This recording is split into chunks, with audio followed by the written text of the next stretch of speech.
We're live. Did it. Welcome to episode 5. We did 5 of these. Yeah, I was shocked. We've actually done like 8. And then the camera didn't work for one. We had a guest on here. He was pretty disappointed. He didn't make it. Whoops. The guest is my brother. It's okay. We're learning. we can get him whenever we want. We're learning. He'll come back. He's been begging to come back. Good. He needs that social media push. I love Henry. Get Henry on. Yeah. He's got ideas that he wants to share with the world. What are they? I don't know. They're very controversial. He's planned them out. He's planned them out to incite maximum controversy. He's going to come into the clipboard. With a clipboard and a sign that says his Instagram. He's just really trying to build his Instagram. He should get it on his shirt. Yes. I'm going to tell him that. That'd be great. That's all that he wants. Yeah. That's all that he wants. Note to self. It's that influx. So I got some good stuff for us today. Good. Let's do it. Yeah. Well, E3, you know what that is, right? You the know video game thing? Yeah, come on, man. You will care about this. Final Fantasy VII. Oh, yeah? Remake. Yes. Completely redone. Not just like the graphics are beefed up. The entire battle system is different. Like, same, I guess the storyline. The story is weird if you actually look back on it. It makes no sense. But at the time, it was so profound and so amazing, and it was impactful to my childhood. It made me sad. Yeah. Yeah. That was where I learned to read. I remember. What? It can't be true. I was 12. I was in high school. No, it was those video games that were so text-driven. I was like, they weren't hard words, but they were. Yeah. They were ones that. So when's it coming out? That is going to be 2020, but they just debuted it. They showed the photos of it. They showed some in-game action. It looks really good. Yeah. Baldur's Gate 3, obviously. Oh my God. This. Yeah. I want everyone to know that Charisma Command is shutting down April 2020. Is that when it comes out? Yep. Don't expect anything. Oh no, sorry. There's nothing left for me in 2019. That's Cyberpunk. Okay. I think Baldur's Gate's actually not come out for even longer than that. Yeah, probably not, because it just started. Yeah. So I take that back. Dude, I don't even want to be alive for the rest of 2019. Imagine the world when you get to go into stasis, because that's in every sci-fi book that happens, where you get to go into stasis. You're a caterpillar, and when you come out, you're still a caterpillar, but you have Baldur's Gate 3. Yes. Well, like, what would you do? Would you skip? Does it stop your aging? In these books, it does. So so it's not like I'm just blacking out and waking up older. No, it is. Ooh. So you have 100 years. You have 100 years of life, but you get to put life. them wherever you think is going to be best. But things can get worse. Ooh. Yeah. Things could get worse, but they could get better. They often do. Now, Yeah. there was that period, like if you were in ancient Greece, for instance, and then when Greece was the superpower. when Greece was really cool, and then you came back in the Dark Ages. Yeah. Whoops. That would be so. That would be a cool. bummer. That's the other thing. But then you go back. Shifts. But then you go back into stasis. Can you just wake up? Are you invincible in stasis? Let's pretend. Well, what if you spoke a dominant language and then come back? Everyone's just speaking Mandarin. Back in Ooh. But Baldur's Gate 3 is out. This was a mistake. And they've localized it to I don't know English. that I would use stasis. I feel like the best call would be no stasis at all. I'd use it for just 6 months at a time. If there's a big video game release coming out, Reasonable. I'd put it away. You'll know you'll be alive when all these games come out, right? I don't even call my family that often. You don't need stasis. Yeah, but I don't want to have to get through the drudgery of normal life waiting for that. Fair point. Life is pain. Life is pain. So Baldur's Gate 3, Final Fantasy 7. Yeah. 2 childhood relics coming back in a big way. Very excited for that. And then Ivan sent me a number of other just interesting things going on in the world that we don't need to go through all of these. Oh, we're not going to talk about Cyberpunk? The big Keanu Reeves I didn't thing? watch it. Did you watch it? I watched it. How is it? So I have no idea. I've never played a Cyberpunk game, so I don't know if the game will be good. Yeah. But it looks cool. It's by the people that made Witcher, and Keanu Reeves is so hot right now. We're making a Keanu Reeves video. Is he Andy Serkis Gollum in the thing, or was he just promoting it? Is he a character that? Oh, he is the main NPC. No kidding. Yeah. Was that? Well, I don't know if announced? it's Keanu. It might be John Wick. It might be like. But it's his face and his stuff. Oh yeah. This is crazy. And by the way, it's hilarious. They have a side by side of because they made a Matrix. I saw video this. Game, right? So I saw this. The Matrix video game is just kind of a square white guy, and then this one is Keanu Reeves. That's Keanu Reeves. Yeah. That is, I think, says a lot about where video games have arrived in our culture. The fact that he's one of the most A-list actors that there has ever been. Yeah, John Wick's not going to make a Incredibly small amount of tough. money. Yeah.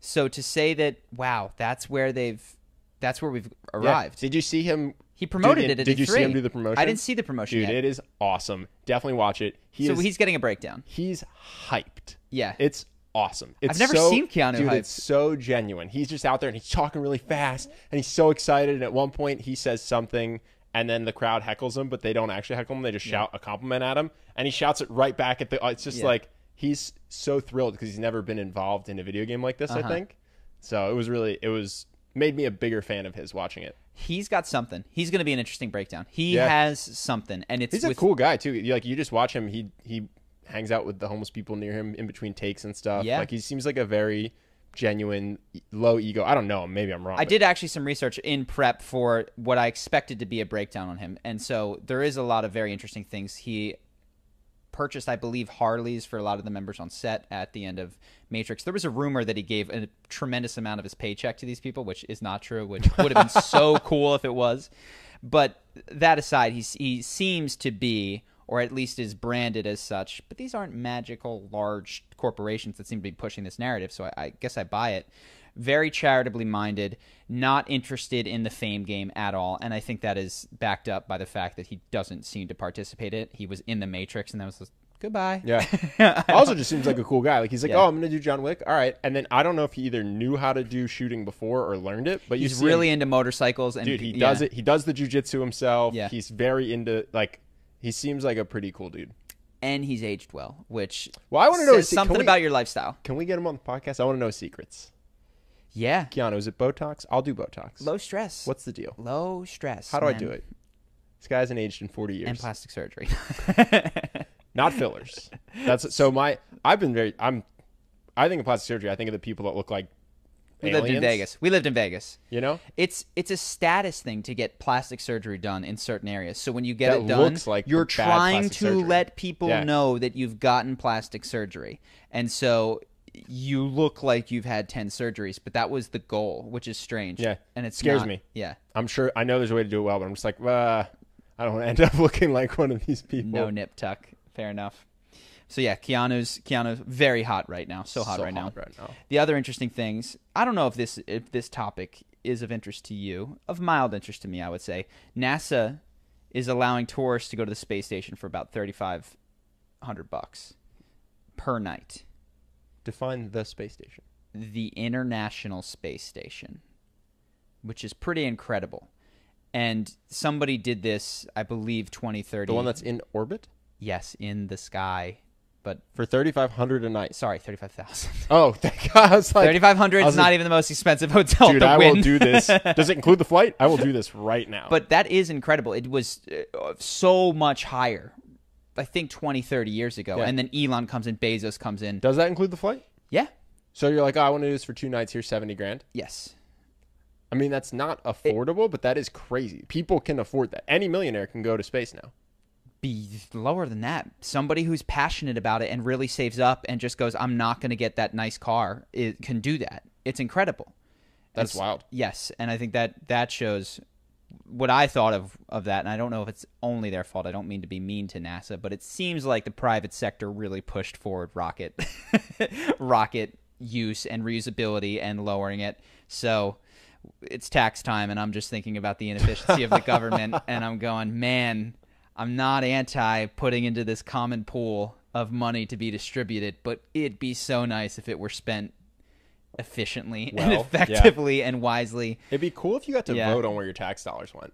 I would love that. So less of a republic and more of a direct democracy, or like you're like, all right, here's my check, and here's the pie chart I want it to go. This much to schools, this much to roads, this much to hospitals, this much to military. But within that, here's the thing: NASA could have a ton of money.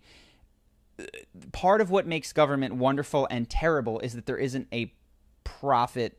Like, there's no drive that means that NASA has to be profitable. Mm-hmm.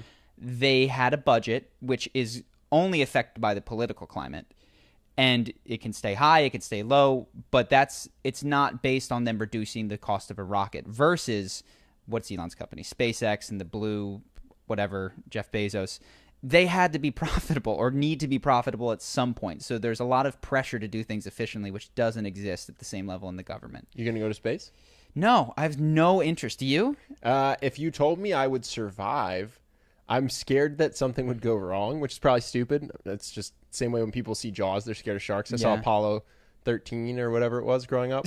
And I was just like, space is bad. Didn't they use a sock to save their lives or something? I don't remember. Just bring lots of socks. You're going to be fine. Perfect. You're going to be fine. No, that's like the people that are trying to sign up to be the first people to go to Mars, to like colonize Mars. I don't get that. Hard pass. Who are these early adopters of non-oxygen fueled experiences? Pioneers, man. This is insane. I would definitely not have been a pioneer. No. Going out to... But I applaud them. Thank you. I appreciate you terraforming Mars. I don't even like to fly to nice places. Yeah, it seems weird, right? You're going to sit on the spaceship forever. Then you're going to get to Mars where it's going to be terrible. No, it's going to be air awful. or wildlife or food. Yeah. And you're going to terraform it. And you will change the shape of mankind forever, which I think is the appeal. And you'll do something no one has ever done, which is the appeal. And the day-to-day is going to kind of suck. Pretty uncomfortable. Yeah. Yeah. And I think it's when you want to be part of that changing humanity thing. And you're like, yeah, I don't care if my 10 years there are awful. What a leap forward. 300 years ago, we had to make Los Angeles hospitable. Isn't that incredible? Yeah. It's awesome here. But it wasn't easy. I would have died if you put me in Los Angeles. Yeah. Now we're going to Mars to make it hospitable. Gosh, that's so cool. I'll go once it is hospitable. Yeah, not for me. So this made me cry. Ivan sent me this. We're not going to watch it. Have you seen those videos? They have the cochlear implant where the person hears for the first time or something like that. So Google just did one where this woman, I actually think she's a younger girl, wears what looks like a VR thing. And she has her vision reduced in her regular life to just a tiny little area because she's had her vision degenerate. And what this thing does is somehow, similar to what glasses do, is focus. Analogous to that, it takes that little area and effectively you can now see. And I don't know that it's perfect like ours, but she puts it on and immediately gasps and starts, I can see the audience. I can see he's wearing a striped shirt and he's wearing a red shirt. And then they give her Harry Potter because it's like one of her favorite books. And they ask her if she can read it because one of the most heartbreaking things for her was she couldn't read anymore. And she opens it and just reads no problem. Like, oh, she wasn't born this way. No, she used to be able to. And then her vision deteriorated.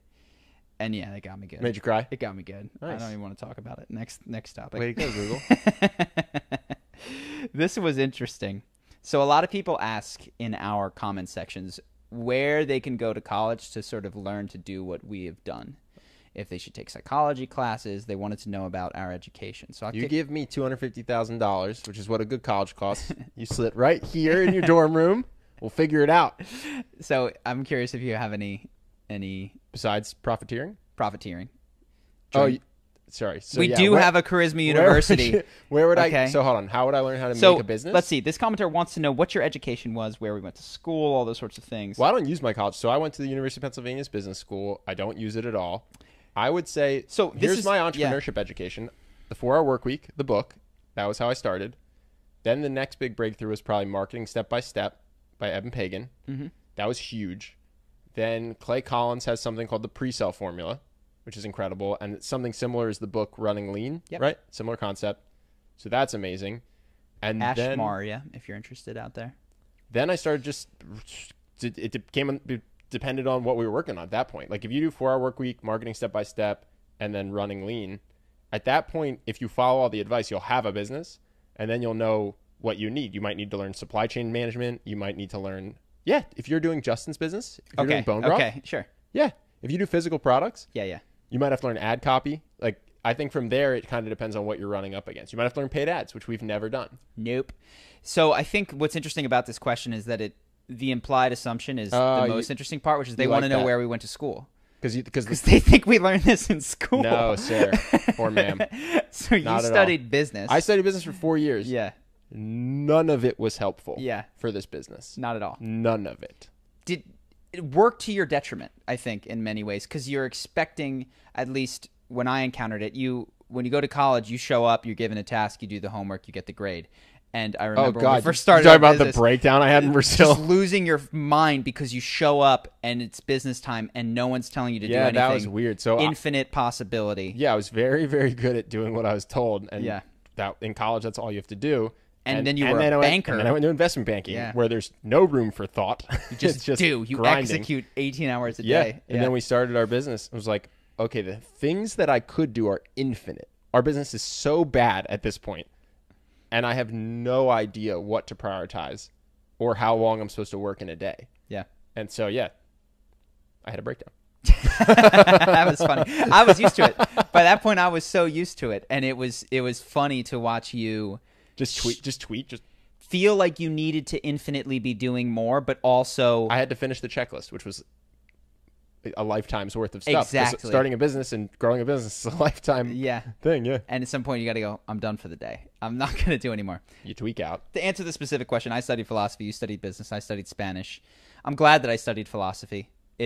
You'll hear more of it in the podcast than you will on the channel, though. Yeah, but to be fair, 4 years of business school compared to 4 years of philosophy, it's not. I had no edge in entrepreneurship. We both read the same books and the same audio courses, and we were right here. Yeah. I had literally no leg up. Well, the thing that we did, what we did together was we were interested in people. This is because I think they're interested in the Charisma on Command content more than the Charisma on Command business, and the psychology. Yeah, I was shyer than you. You were. I just wanted to be excellent. I just wanted to be world class, and I was super average.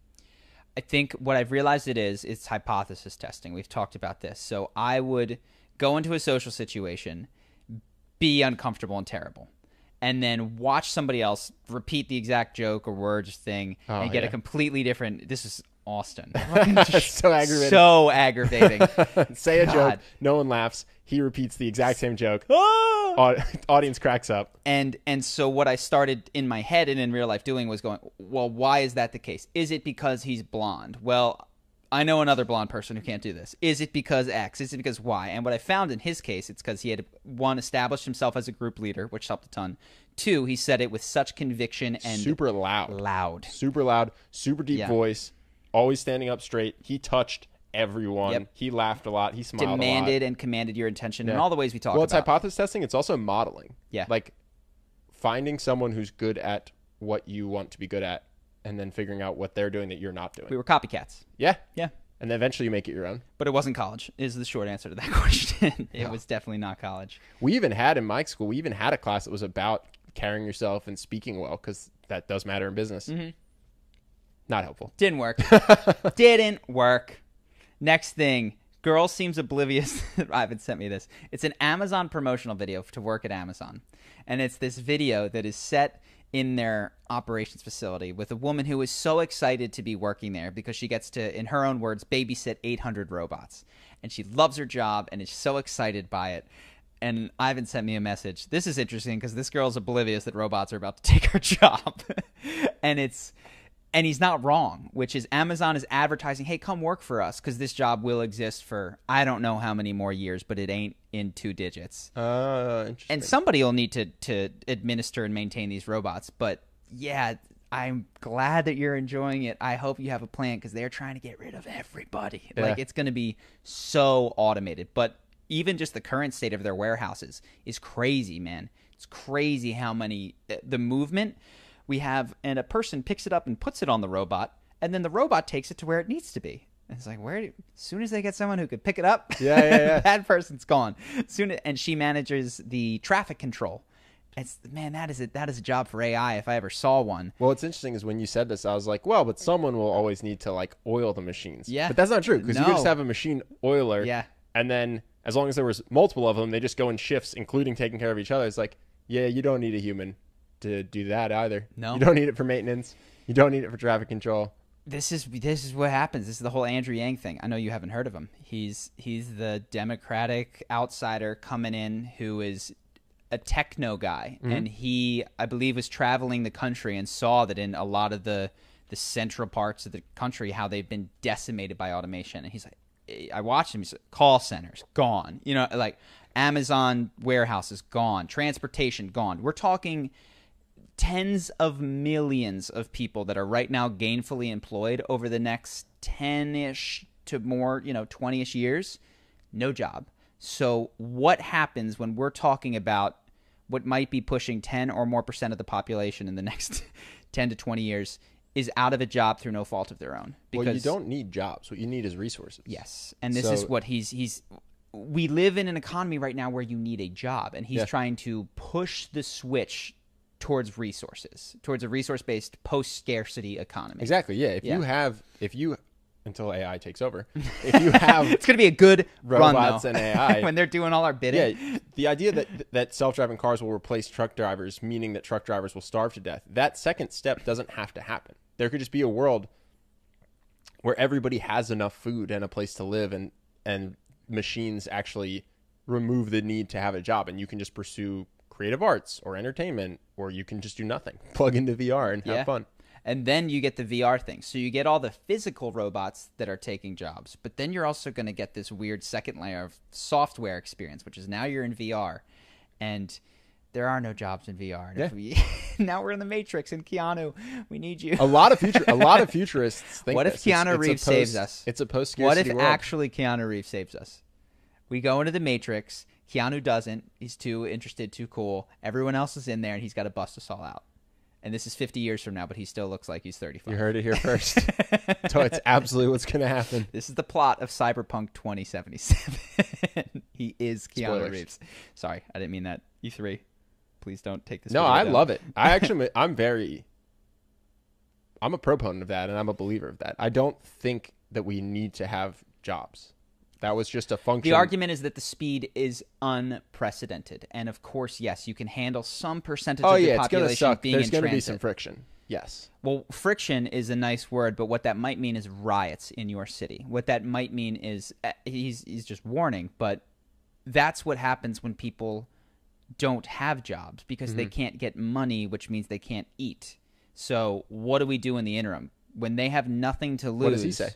He says, I do not understand the economics behind this. He wants to just hand money out, essentially, $1,000 to each individual, which I was curious about because just one time, every month, I believe, $1,000 a month to every American citizen, which is, for some people, a reduction in taxes. For some people who don't pay taxes, it's $1,000 a month.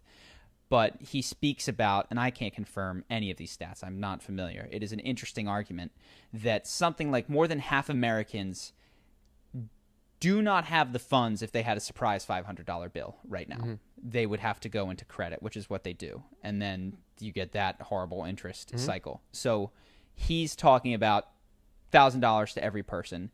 And he's got an optimistic point of view versus the pessimistic view, which is, oh, people are just going to take it and squander and sit. And his is, no, when you give them more money, they will have more freedom, more opportunity, and they can then apply themselves towards creating for a brighter future as opposed to despair. And hasn't Northern Europe run this experiment? I don't know. The other thing is any sort of comparison with a country like Norway, which has 5 million people, very, very homogenous, to the United States it's a tough. No, if it worked there, it doesn't mean it's going to work here. But if it didn't work, if it did work there, it's going to be probably hard. not going to work here. That's what I'm saying. Well, the argument against is that culturally we're one of the more entrepreneurial countries, if not the most on the planet. Yeah. I don't know the economics, but that's not a bad platform to run on. It's a great platform. You look, so that's what he's seen. I don't think he knew this was going to be the case, but I've watched some of his interviews and how they've evolved. This is a talking point. He calls it the freedom dividend, which is a good word. Great name. Yep. So we'll see. He's just he's an outsider candidate. We'll do a breakdown of him. He's raised enough money. He's big on the internet. It is fascinating for me to watch people not come up through the mainstream, which is we could talk about, which is kind of the next point. I think there's this really strong tension between these new forms of media that aren't centralized necessarily and controlled by the people who have used to control media. So that, if you want, we can jump into. Sure. I'm just saying, if you want a platform that's going to get people to vote for want money? Freedom Dividend is a really good one. Giving out cash. Might bankrupt the country. It might be a disaster, but... He should do a YouTube video where he just walks around and how people hand out money to the homeless, handing out $1,000 to each American. Here you go. There you go. Here you go. There you go. Here's your freedom dividend. Yeah. Here's your freedom dividend. Yeah. And then hopefully that spurs more. Don't know if it will, but it's innovation. It's a good platform to run on. There's also, fun fact, he can run on that platform and not do it. You don't have to. That's what Trump has shown. Everybody. To be fair, I'm just you saying. Could say what you want. You could say what you want while you're running. Yeah. I wanted him to drain the swamp. I was very excited for term limits. There's been no mention of term limits since. Did he mention term limits? Oh yeah, it was a huge thing. Drain the swamp. Drain the swamp. Term limits. People can only be in government for a certain amount of time. Really? That was one of the things he ran on. No kidding. Yep. I bet you he runs 3 terms. Yeah. Listen, I actually am I don't really care one way or the other about politics in a lot of regards, but I thought that was a Pretty good promise that I would have liked him to deliver on. Yeah. And literally no mention of it since. Just Scott Adams has an interesting take on it, which is people don't care. You just establish yourself. Nobody cares about that. Nobody feels betrayed. Even the wall is an interesting thing because he's not pushing for a wall in many ways. He's pushing for a steel-slatted fence and tougher restrictions. His base doesn't seem to care, and it's because that was only to establish sides and create a mental image of something that felt strong and right. Because if he had said, here's what we're going to do. We're going to take a multi-pronged approach to immigration. In some areas, there'll be a steel-slatted fence. He'd be Bernie Sanders.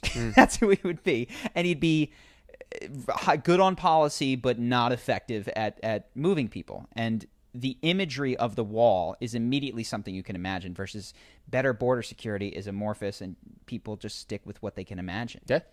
So this is all coming to what I've been thinking about. Perhaps I'm just driving it in that direction. The imagery thing. So unless you have more on this particular topic, I don't want to run you. The New York Times article. The imagery, man, is so important. So there was a New York Times article called The Making of a YouTube Radical, I believe, that came out on the Sunday paper.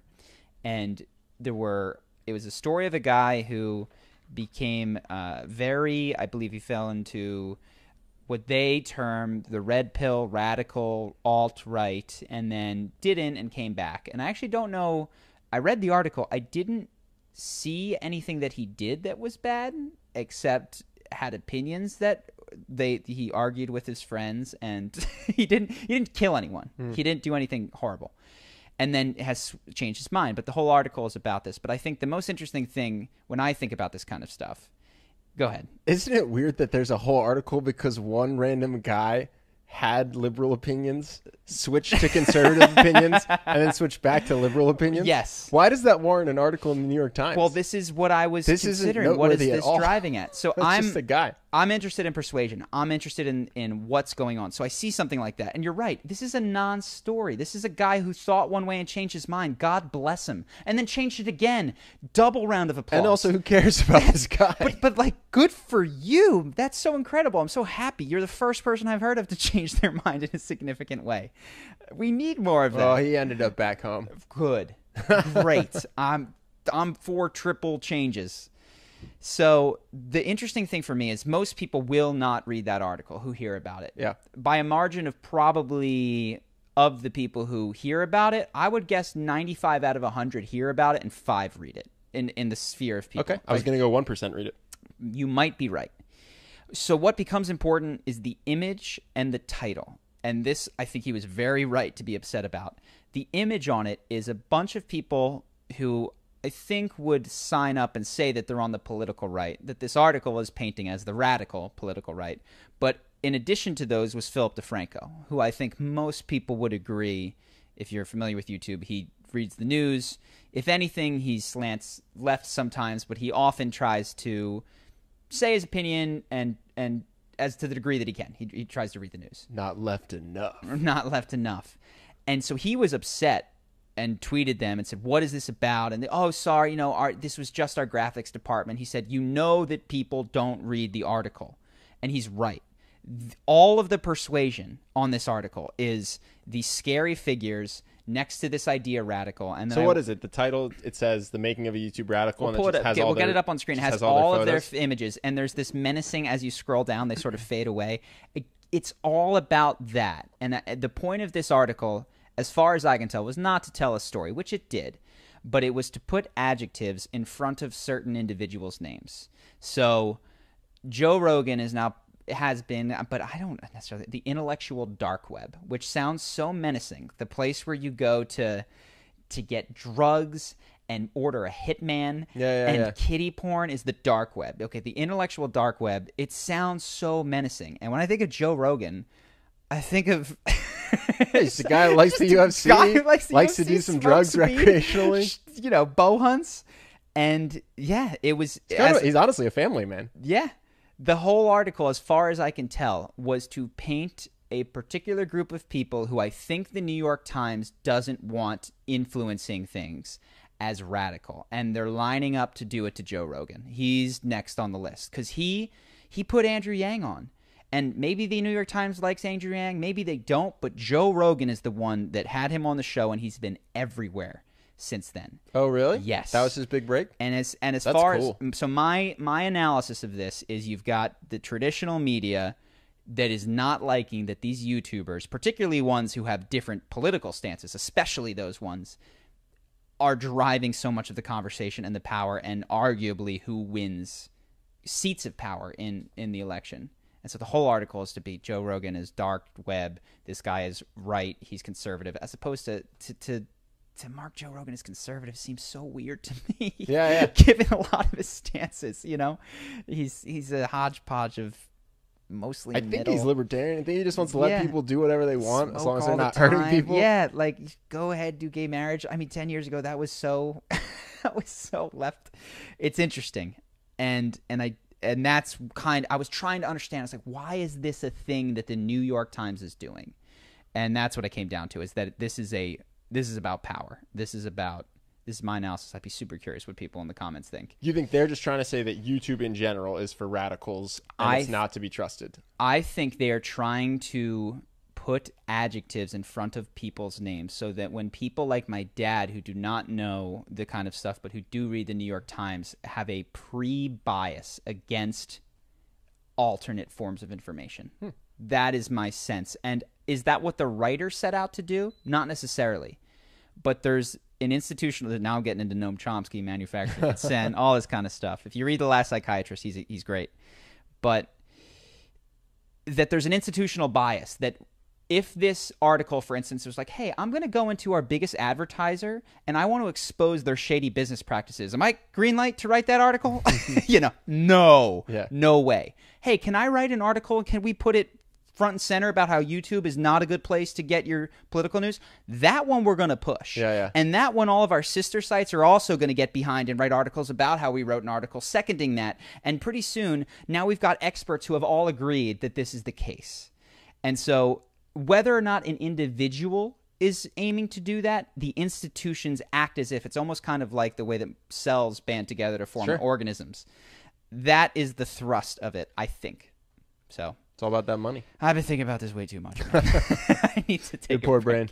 I just need Baldur's Gate 3 to come out, really. We can do an escape room soon. Yeah, we did that good one. I know. We finished 2 out of 3 parts. Yeah. We left our poor accomplice in. We should give a shout out. These places often ask. So really good ones in LA. A lot of the maze rooms. I went to one maze room that wasn't great, but this one was called Evil Genius. And so if you're in LA and you like escape rooms. I like 60 Out too. 60 Out, they've all gotten so good. 60 Out, if you went back to a 60 Out, I think you would be, not that they're terrible. Dude, the Wizard one is The Wizard one's good. great. Wizard one is great. Good. Wizard one is great. Marina Del Rey. Shout out. There's a lot of good ones, but Maze Rooms has been great lately. And Evil Genius, it's just brother and a sister who set up this thing, and it's their baby, and they did a really, really good job. Yeah, and it's 3 parts, and we bailed after part 2. You know why you want to go? Because you had a really good run. You were I did. Whoever my mind brain was so good. Whoever does well is like, I love escape rooms. They're so fun, so great. The puzzles were just the right challenge. MVP needs to go back. No, you're totally right. If I had sucked, I'd be like, I hate screw those guys. Yeah. No, you had a good run of it. They were. I did not do so hot. That the room had too many distractions. I get sucked into the stupidest things. I'm like, yeah. What happened last time? When there's long things to read, I often read long things. I don't have a good sense. Some people can step into one of those rooms and they're like, I know the order. I know that's something I here. tell what's important. I can what's tell not. instantly, and I don't have a good gauge for what's important. So I just get if I see an important thing, I'll figure it out. But if I'm get stuck on something dumb, I'm gonna be looking at the stupidest thing for a long, long time. Interesting. Yeah. Everyone's got good strengths. You have the person who's really good at finding stuff in the room, not necessarily a good riddle solver. You have the real mathematical person that's good at that. Everybody crunching numbers. It's interesting. It's fun. I don't think we have any number crunchers. But we have a calculator that you're not supposed to use in our pocket. I think in the crew, I'm probably the number cruncher. Yeah, you're a math guy. Yeah. You got all those little tricks. There was something. I forget what it was, but leaving a tip, that's hard. That's why 20% is the best thing to always do. Just go 20. 18, the math on that is not worth the savings. I don't care how bad they were. Just give them 20. It's so much easier. Move that decimal point, multiply by 2. Easy. Done. So yeah, so that was what I've got this week. Let me see if there's anything else of interest. We got the Philip, we got the whole Carlos Maza thing, which we touched on. That was bigger than I think that particular New York Times article. If we want to talk about that, that's still ongoing. What was interesting about that is that for people who are not in the know of this, because I spend a lot of time on YouTube, Carlos Maza, who is a writer at Vox, and Steven Crowder. Steven Crowder has a YouTube channel that is one of the larger conservative YouTube channels. Carlos Maza puts together a 1 and 30-second string of Steven Crowder saying things like gay Latino. Let's not get demonetized. Okay. He says bad things. I want to say what he said because this is the whole argument. Is he says he's making jokes and he says he's using hate speech, and that's so. Anyway, you can watch it and be the judge. I think the more interesting point is kind of what we touched on before, which is like, if it's not okay to be mean, that's okay. But then every major YouTube channel is going to get taken down. Sure. So I had 2 reactions to this, which is he is being mean. He is singling someone out. According to YouTube's policies, that isn't allowed. Now, you have to also go to context and see. He says that these are larger videos. You can sort that out. But what I feel certain about... Well, here's the thing. So if the new rule is, if I can find a 1.5 minutes of you being mean to anyone... on the basis of a long list of things, starting with out age... of 100,000 hours of content, I can take down anyone. I can take down Jimmy Kimmel. Take down I can take down Stephen Colbert. So I can take down anyone. They're certainly not even in their application of it. And the only way that he was able to really get a reaction, which just to get him demonetized, and it's yet to be seen what will continue to happen, is social media push. He went at the advertisers and again hit the money. So he told these advertisers, everyone band together, tell these advertisers YouTube does not support LGBTQ plus people. And under that pressure, YouTube reevaluated what they'd originally said was not a breach and then came back and said, we're going to demonetize it. He's got to do X, Y, and Z. And Crowder, which is, I don't know that I like this, honestly. In an effort to be principled, but also it's probably been quite good for him in many ways, is just doubling down even harder. So he put out a video that was, I'm not sorry. Oh, yeah? I'm really happy. I want to thank our employee of the month, Carlos Maza, who has sold more subscriptions. Oh, wow. And I was like, oh, my God. Why you got to twist the knife, man? Bold. Why can't... And we'd like to invite him. He is our employee of the month. We'd love to... And, of course, he's not going to come under that sort of a, swing invite type of a thing. It's not the best way to build a bridge. I'll put it that way. Talking about how he's been great for business and he is not sorry. And wow, that's wild. Yeah, and he was not. See, I don't have that. Like, bring on the hate. He wasn't. Yeah. Well, what he's saying by doing that, he's basically saying like, I don't mind this. Like, keep it coming. My team loves me. Your team hates me. It's been challenging, but it's going to be good, and you're rallying our base. And I don't want that. You know what I mean? I don't have that gene to just get. I would want to make peace. I'd want to talk to him. I'd want to sit down and talk to him. Have a real I would want to say what I needed to say that was honest in an effort to get in some studio with him so we could talk as people. Yeah. And his video... with the goal being to and maybe not leave his friends, but to like get on the same page, see where we agree, see where we disagree. Hey, I mean, Steven Crowder's way might make more money, but I just don't have that. He's like, I did want to bring on more hatred. Yeah, so the whole thing, I've got to. I don't like that Carlos went at YouTube advertisers from my own selfish perspective. I have a lot of feelings about it, but the one area where I watched this and I was not. I would have words for Steven, and I would like to tell him if he ever watched this was. The video where he does this is about how context matters. And he says if you're in a comedy club, the context is obviously different. So to string together a 1:30 from somebody's comedy set and then try to deplatform them would be absurd. Mm-hmm. And of course, when we're doing this, the context is different. And this is not how we treat people who disagree with us who come into studio. It's very different.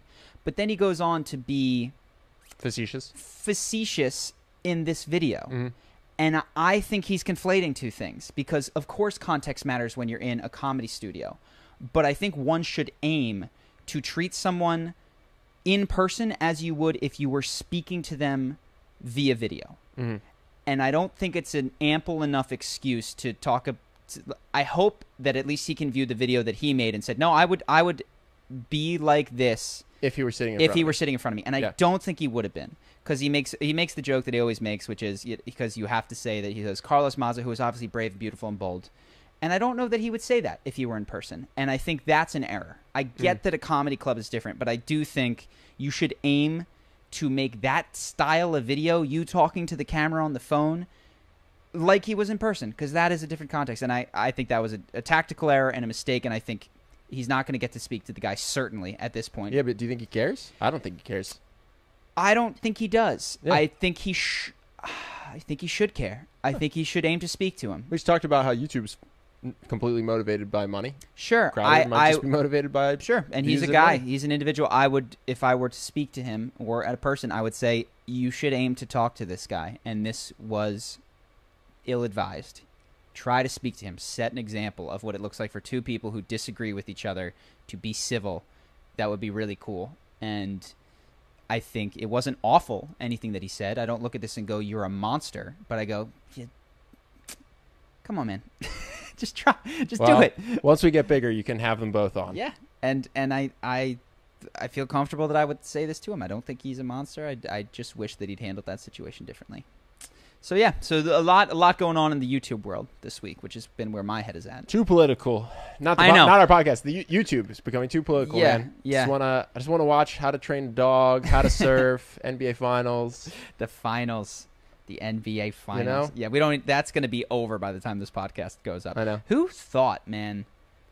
We Toronto sat Raptors? here and we're like, No way. Golden State in 4. Yeah. Like, I thought there was no way. I was sweep. I'll own this. I was off. Yeah, We have a friend. He texts me every time because Yeah. I was like, dude, the Warriors are gonna win in 5. yeah. My phone rings at the end of every game. I meant Warriors were going to win Game 5, which they still might at the time of the I shooting. I get it. I deserve it. Bring it. I was Yeah. so confident. Yeah. I was wrong. I'll own it. Who knew? Kevin Durant. I underestimated Kawhi. I underestimated how badly they needed Kevin Durant. I thought that they had the Splash Bros, and Clay got hurt. Clay was hurt. They got crushed. Yeah. Like it wasn't close. And we'll see where the series is by the time this goes up. But Yeah. it was Pretty interesting. Good for Kawhi. He looks great now. Yeah. His legacy is excellent. He's the dynasty slayer. He got the Heat when it was LeBron and Dwayne Wade and Chris Bosh. Yeah. Now he's got the unbeatable Golden State Warriors. He can go wherever he wants So now. he's just he's got a lot of notches on his basketball shoes of dynasty's murder. Yeah. Speaking of sports, and did you have any thoughts on the Cowboy thing? The Cowboy thing. Cowboy's eye just exploding Tony Ferguson. Oh, Did you see that? I still haven't seen it. It's one of the nastiest looking things I've seen. I don't know if it's as bad as a Rory McDonald face explosion. Oh, that one was so. I can't Do not watch show that. that. I Do not can't show watch that one. Yeah, that's Rory that. McDonald's broken nose gets punched again. Yeah, yeah. But he got beat up, and then there was a late punch that was actually to one side of his face, and he blew his nose in the corner. Ooh, yeah, you don't do that. Dude, this eye looks like, what is the word for it? Quasimodo. Oh my God. I've never seen an eye swell like that because it wasn't swelling. It was oxygen. It was horrifying. Not horrifying. Wait, it wasn't blood? Are you sure it wasn't blood? It was oxygen? Or blood, oxygen, whatever you do, you're not supposed to do it. Let's pull it up. Let's pull up the image. Yeah, it's a lot. Cowboy Cerrone. It looks like an overripe fruit, man. It's next level. You see it? Not yet. Oh, wait. Just go hit eye, man. Oh. Yeah. He's got it, and he'll have a smile on his face. Oh, my God. Yeah. Cray. Oh, man. I hope he stops fighting soon. Yeah. He's got a future after it. He doesn't need to fight. Jesus. So popular. Please, sir, just go open a gym, start a clothing line. People love you. 10-gallon hats, man. Do beer commercials. I feel like cowboy hats should come in soon. You don't need to get punched in the face anymore. Yeah, it's time for him to just do some beer commercials. He's an excellent fighter, but that's not good for you. No. Oof. I'm glad I stopped after one. I still look back on that. I'm like, I can't believe you let me do that fight. You were fine. You were so thoughtful about it. I were agree. so cerebrally thoughtful. You knew who the guy was. You looked him up. He had Not when I signed up. I Okay. signed up. Could have been the next John Jones. He could have dipped, but we looked at. He was a kickboxer, so you knew he was a strong kickboxer. Yep. 7-1 kickboxer. but not a great MMA fighter. And 0-1-1 MMA. And if you know anything about okay, what's the difference here? wrestling, Yep. grappling, and ground game. And so you didn't go for flashy stuff. You went no, wrestling. I'm not fun to watch. No. I don't think. You did, and you trained hard at the thing that you knew that he was was likely to not be good at, and that was it. Still, man, you're my friend. You let me get in there. You didn't get hit. What right? if I got? No, I didn't. No, you were fine. I look back on it myself. I'm like, why did anyone let me do this? Oh, you were fine. Like, if I was thinking, if I that dude had a job, man. Yeah. That dude had a job. You did nothing but train. That's true. I was doing 5 hours a day. I knew that whoever out there in the world, I wouldn't encourage you to go into a sport of it and just get knocked around by people who are harder than you and tougher than you. And I've thought about this. If I have a kid and he's like, I want to do an MMA lose. fight, I'm like, please don't. Yeah. Don't ever do that. Would you rather him do football or MMA? Probably MMA. That's not well educated. That could be wrong. I would look it up, but my impression is that every single football player has some brain stuff. Knee, ankle, brain. Yeah. Probably MMA. I'd just be like, hey, you can do MMA, but focus on wrestling. Well, hopefully what happens in MMA is you get hit hard, you're done. Like, okay. Well, that's why boxing. Did you know boxing's worse for your brain than MMA? Because you just can take more? In MMA, you get hit once, and then you're done. Maybe he comes like Dan Henderson and gets you with one more. But, yeah, you get hit once, then you're done. With boxing, you can get, first of all, you get hit way more because they're padded. But then you get hit. They give you 10 seconds. You get back up. There's no, like, he's on the ground, let's finish it. Mm-hmm. So you can get knocked down a bunch of times. Anthony Joshua in his last fight, I think he got knocked down 4 times. Yep. That is not good for your brain. Especially because if you get one concussion and then 2 minutes later you get another, that's when it's really, really, really bad. So, yeah. Well, that's why your brain gets knocked out. Stop. That's the purpose of getting knocked out, is to not do it again. Yeah. That was an evolutionary thing, because twice was way worse apparently than just laying there still. Yeah. You're better off turning off than getting up and getting knocked around again. Yeah. And we've taken that away from a handful of sports. Especially back when we were growing up and concussions weren't so well known. I have a friend who played football in college, and dude, they would do it to you in Little League. He got a concussion and then ran to the sidelines, and they were discussing whether or not to put him back in. Yeah. And then they said no. But it was like a real conversation of like, all right, well, he got knocked unconscious on the field. Okay, unconscious, but you can get a concussion without getting knocked unconscious. No, he got knocked unconscious, went to the lines, and they were like, do you think you're good to play? He's like, yeah, I'm good to play. They're like, oh, let's call in the sideline doctor. Yeah. And the doctor was like, no. But it's like the coach was going to put him back in. I'm pretty sure in Little League, like a baseball game, I got knocked around. I don't know that I was concussed, but I had that dizzy thing where you feel sick. Yeah. And it's like, come on, are you okay? And I wanted to play, so I got like... Yeah, I'm fine. Yeah, luckily baseball is a high-contact sport, but that was... Nobody knew anything, and that was 15 years ago. So I'm going to take my kids, wrap them in bubble wrap, lock them in their rooms. What do you do when you have a kid? You don't. All of a sudden, you're so vulnerable. Yeah. My mom says it's like taking your heart and just having it run around outside you. Yeah, I can't imagine that. I'm also I'm positive that I'm way more comfortable taking risks myself than having a kid to take. Like, even... You're not, I go surf, and I'm like, oh, there's rocks, but it's going to be fine. My mom's not going to like hearing that on the podcast, but it's, when you have it, when your kid is doing it, all of a sudden, the math, I think, is totally different. Like, I hate all these risks. That's why I'm not going to have them. Do we have to say we're not going to have kids on every podcast? Is that going to be a thing? We're not going to have them. This is how we close the last podcast. Is it? Yeah. I'm getting a dog. You are getting a dog. I'm so excited. Designer. The hype is real. Mini golden doodle. Yeah. So masculine. The most. I'm so excited. I know you're excited. I have a prediction. I'm in for a rude awakening. You're in for a rude awakening. When it wakes me up every night. Yeah, and it pees everywhere, and it's a puppy. My dog won't pee everywhere. How old is it going to be when you get it? 2 months. Oh. And it's not spayed. It's going to be a girl, right? Yeah, it's going to be a girl. Well, the spade won't matter. But yeah, it's going to have to pee every 2 or 3 hours. Oof. It's going to be like investment banking all over again. It's not going to take you more than 24 hours to go, I've made a huge mistake. No. And you're going to say a huge mistake, or this sucks? Because I don't think I'll regret it. You're not going to regret it, but you're gonna regret it. I don't know if you know what I mean. You're not going to wish you hadn't done it. You're going to be like, I've greatly underestimated how bad this is going to be. It's very possible. It's definite. But I'm going to love her so much. Okay.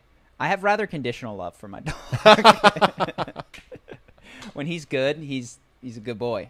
And then when he's bad, it's just he brings dishonor upon my house. He shames you. He does shame me. He publicly shames me. Barks at other dogs. Ate some high heels. He barked Not at Charlie's a disabled dog. He barked at a dog in a wheeler, and that was just too much for me. Dishonor on your family. I know. He wouldn't. I was like pulling him. He wouldn't stop. Did the owners look at you go, I couldn't even lift my head up. Shame. I couldn't even lift my head up. And the frustrating thing is with a dog, they don't, 30 seconds later, I'm still fuming, and he has I can't even punish him. Oh, he's got no idea because it doesn't make sense to him. It's because I wonder and why I'm Charlie's angry in a bad at him. mood. I'm angry at him that I can't even take it out on him at that point. There's no discipline to be had. It was just an instance of screaming at a poor dog who already had the worst thing ever happen to it.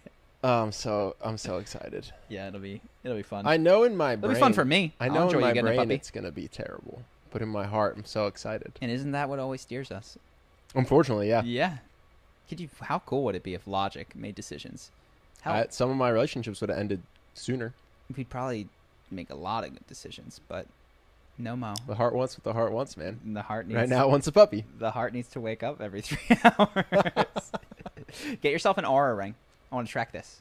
All right. Just to see what your sleep was and what your sleep becomes. You know what's weird? I really like the idea of sleep trackers, but I get a little bit freaked out by having like wearable technology that's communicating with my phone, because I just don't know if that's good for you or not. Well, it doesn't communicate, I believe, until the morning.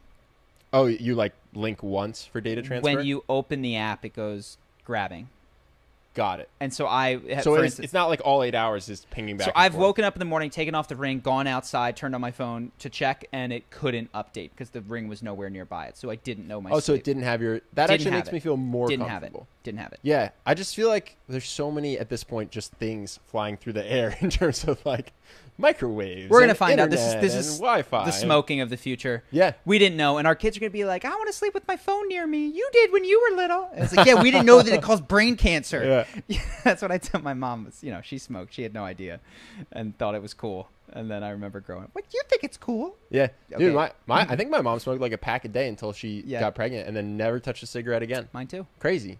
Mine too. That's crazy. Were they less addictive, or were they just hardcore troopers back then? I have no idea, but my mom did the same thing. That blows my mind. My mom was a smoker up until she got pregnant with me. Thank God she stopped. Yeah. That'd be a bummer. How'd you like to be born with emphysema? That'd be bad. That'd be bad for your MMA career. Yeah. You wouldn't. I had asthma growing up. Yeah. It just went away. Isn't that weird? My allergies went away. I don't know. Just turned 19. Stopped having asthma. Psychosomatic, man. You think so? I don't know, but the autoimmune things are interesting, in that the people that we know with autoimmune stuff have a lot of trauma in their life, and it's a strange thing when your body attacks itself. And I am becoming more and more a believer, and I've seen studies beyond just like experiential proof that your stress is linked to the way that your body interacts with itself. So asthma and allergies, I don't know. Well, you know what's weird? And again, you could totally be right. I actually do believe that mind-body connection is real. But I misspoke. It wasn't 19. It was like 16. Mm-hmm. And the doctor said she thought it was because I was playing the saxophone for years, and that I just got better at breathing. That might be. Yeah. It's an interesting... I was just playing the saxophone. I started at age 8, and I played till age 18. And I had asthma at some point. You know what? And then it went away when I was like 15, 16. She's like, yeah, I think you're just... Because one of the tests they have for asthma is you blow into a tube that holds a ball up. Yeah. And you got stronger. She's just like, yeah, I think your lungs are just getting better. Well, the other thing was... the worst allergies I ever had were when I was in Brazil. Yeah, I remember. Do you remember how bad that was? Yeah. I walk into your room. Sick. You just have tissues up each nose, and you just be trying to sleep, but you couldn't breathe. Yeah. It was brutal. Yeah, it's 95 degrees. I have a room. No air conditioning. Oh, I remember. So I was obviously dirt poor, and I was taking more Allegra than I should to try and keep this, but it was... but your diet was garbage. That's what I'm saying. Yeah. So it was every other day. I was on all the allergy medication that I could have. I had the nose sprays. I had everything to try and curb it. But hadn't seen a vegetable in months. But hadn't eaten a vegetable, was living off powder. And so I think that... Brazilian weight gainer powder. Brazilian weight gainer powder, which is basically just cocaine. Just dust. Just eating cocaine. You know, even our friends that were Brazilian saw it and were like, I would never take that. Yeah. That was what I could afford. And I do believe, because I've since been back to Brazil, and I don't get sick. I eat clean. So there's something of, are you supporting your immune system with your daily habits? And I couldn't afford to at that point in time. How's your level of stress? All that kind of stuff. And so when it comes to those autoimmune things, I'm curious how much of it is driven by things that are not treated by your particular medication or taking in deep breaths or that kind of stuff. So, yeah, that's my take, Dr. Charlie. Yeah, there you go. If you guys, we should have people call in, and they should ask for advice to non-related professions. Like we should have people ask for electrical advice. Good luck, bro. I'm the least do-it-yourself. Is there a red wire ever? Cut the red wire. Just cut it. Do you ever just sit back and think about how not handy you are? Yes, that was there was an article that came out. The millennials are X times less handy than their dads, which is no duh. Dude, I went out with our friend Christian. Yeah. We went surfing, and then afterwards we were just talking about mutual friends. He's like, "Oh, I have a friend who's a YouTuber. You should check it out." And he does homemade furniture, which includes like couches, pull-up bars, elaborate glass tile decks. Mm-hmm. No one should ever stand on a glass tile deck that I make, because that will be a death trap. I was just thinking about, I was like, this dude he's a handy person. Yeah. He can do things. I am not a handy person. Yeah, you just made an execution chamber. Yeah. This is glass, and it'll cut you when you fall through it. Don't use my pull-up bar. Which you will do. Don't sit on my couch. Don't get on my deck. Yeah. Yeah. We're hyper-specialized. I went to business school, man. These are soft, useless hands. Should we buy some stuff so we can get off the grid and do that and go farming? That was the other article Ivan sent me, which is there's 3D printed homes, apparently. Whatever that means, I'm not sure. But that are completely self-sustaining. Energy is grown. You have your garden. You can provide for a family of 4, 5, 6. Farming, I think I could do. It's not the manual labor part. It's the needing it to work part that's when I fail. Yeah. I can plant. But I can't. You just wouldn't want... I just don't trust myself to rewire anything. Yeah. Yeah, that's not me either. I never had interest in that as kids. I like cities, man. Someone came to L.A., one of our buddies, was just like, I don't like Santa Monica. It's too busy, too many people. I like the people. Do you? Yeah. I'm getting old. I'm getting curmudgeonly. No, I like it. I actually you like the Saturday that happens when it's so crowded that you can't walk, like you have to navigate the sidewalk? Yeah, I don't mind that. It doesn't even register with me. Mm-hmm. I like coming out of the house and seeing humans. Yeah. People sitting at restaurants. I don't mind humans. Yeah. Especially when it's nice. I like outside, a Monday in people Santa Monica. Walking. Yeah. No, Henry and I actually decided that we're going to eat outside on the weekends. Interesting. Yeah. It's too much for me on the weekends. I like it.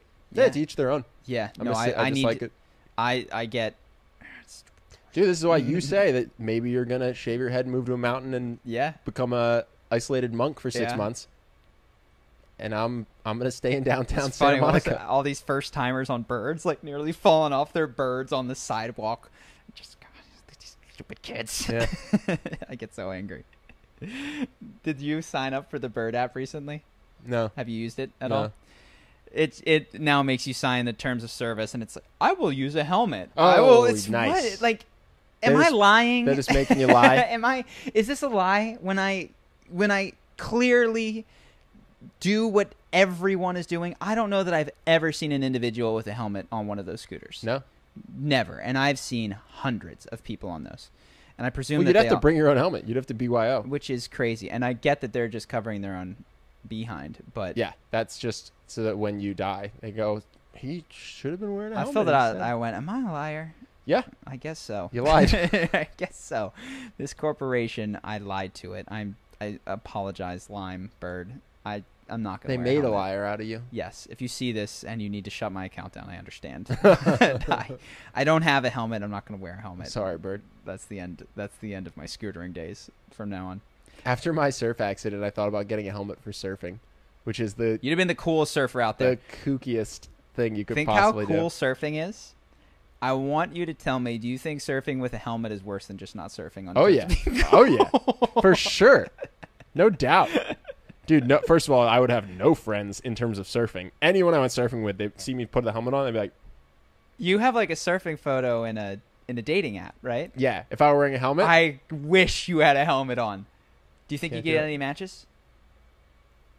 I don't think so. What if we made your profile about how you really believe in safety? Only because people might not know that you're not supposed to surf with a helmet, and the helmets do look like motorcycle helmets. Uh-huh. So maybe people will just be confused. Did they shut?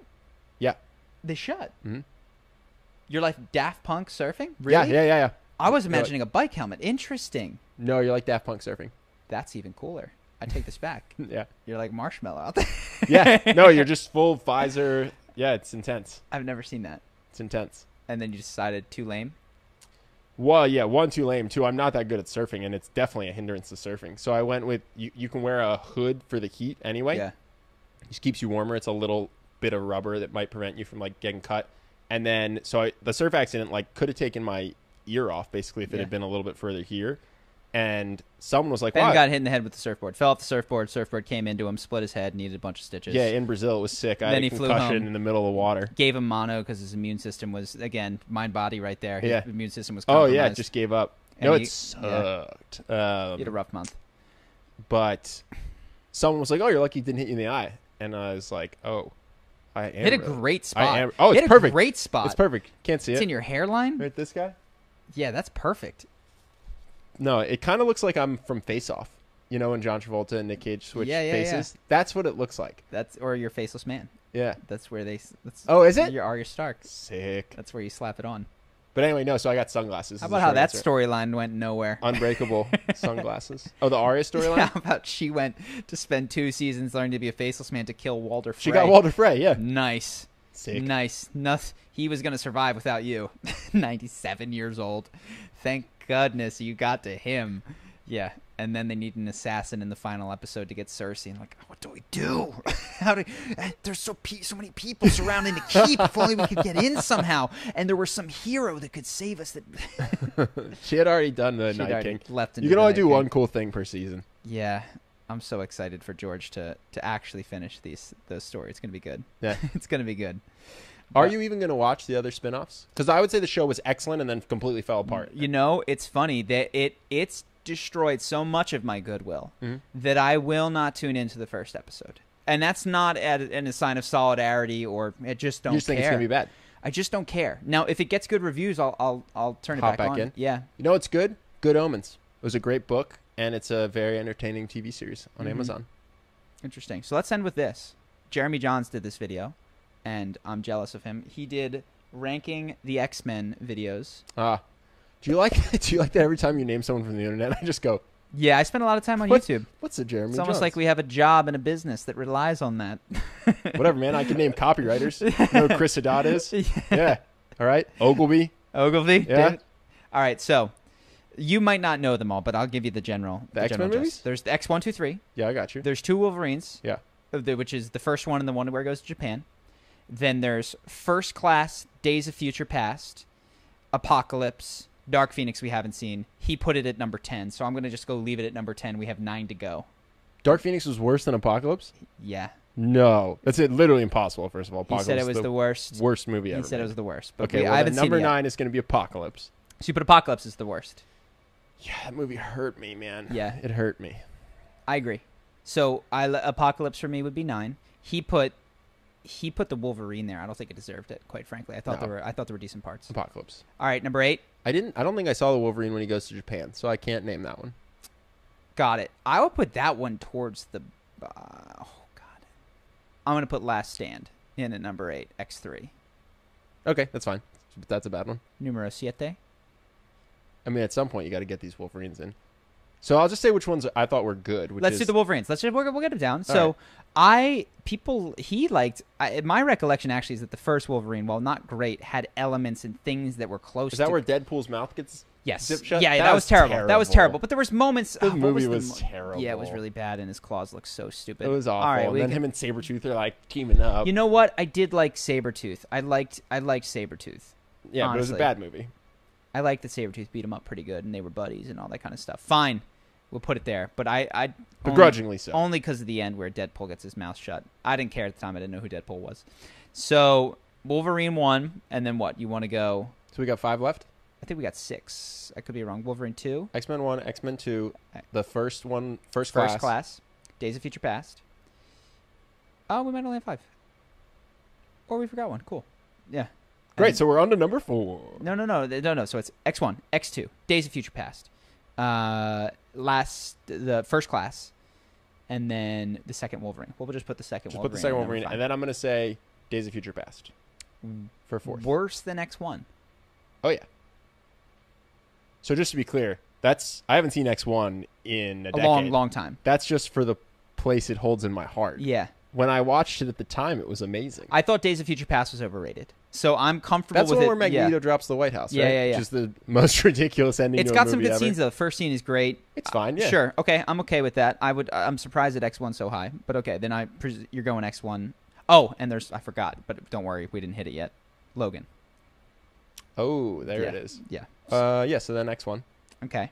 And so now we have the 3 best, which are 2, First Class, and Logan. Logan's so different. It's I got tough mine. to compare them. This is easy for me. This is I'll a go clear... First Class for third. Okay, I disagree. I put X2 there. First Class. Oh, I'm putting X2 as number 1. Well, you're wrong. I'm putting X2 as number 1. You think Logan number 1? Yeah. It's the best. I'm not gonna fight you on it. It's just totally different. Yeah, I go 2, First Class, which I loved. I loved everything. I love that movie. The quarter at the end, Magneto and him together. It's got some of the best character building. It has arguably the lamest mutant powers of any movie, but the best character moments of any movie. And so I loved it. If Deadpool counts as an X-Men movie, no, I do not. You don't count those. Deadpool's number 1. I disagree. Logan for me is just so next level. And so 2 is for you. X2? Yeah. I don't remember any of them except for the opening scene. We should probably prep these before we shoot. Okay, thank you. All right, that's going to be a wrap, I think, for episode 5. All right. I guess I'll just see you tomorrow then. Yeah, we'll do this again then. All right, everybody. Have a good day. We need to Thanks sign for off. watching. We need to sign off. Yeah. That's the sign off. That's the sign off.